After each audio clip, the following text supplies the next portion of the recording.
Miss Ganda daw, sabi niya. Binigay niya sa akin. Oo. Wala kayo nang binigay niya yun. Suma, oh. Akin na, dali. Hatiin mo na yan. Tag-isa tayo. Divine. Pucha. Bakit ba naka-video? Bar, bigay mo yan, te. Ano meron? Artista tayo. Bakit bilisan nyo? Ha? O, dali, hatiin mo na yan. Ito paggagawa nyo kasi na makakarami rin.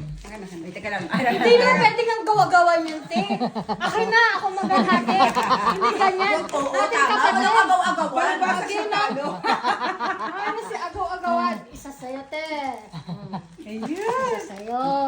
Ganun. Dalawa sa akin.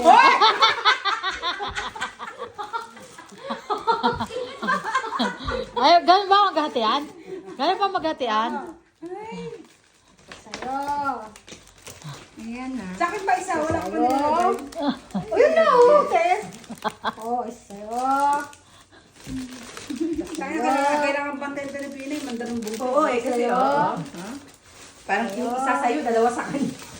Sa'yo. Sa'yo. Teka lang, nadidikit dun eh. Hati ba yung pagdedikit? Hati ba yung pagdedikit dahil ang bantayan? Kaya lang, bilangin mo Ha? mo ka Pati ba didikit? Hoy, dalawa yung sa kanya. Oo, dalawa yun na. Tatlo na, tatlo na. Dalawa lang yung amin. Tatlo na. Lang kami, bakit sa'yo dalawang mamon? Lumamos. Sa'yo, ate. Hulutin nyo naman ginawa nyo dyan. Hoy, ate yan! Bakas. Wala kayo dyan. Teka, te. Bakit sa'yo anim? Sa amin tiga-apat lang. Huwag ka, ate. Uy, ididikit ko na. Hoy! Oh!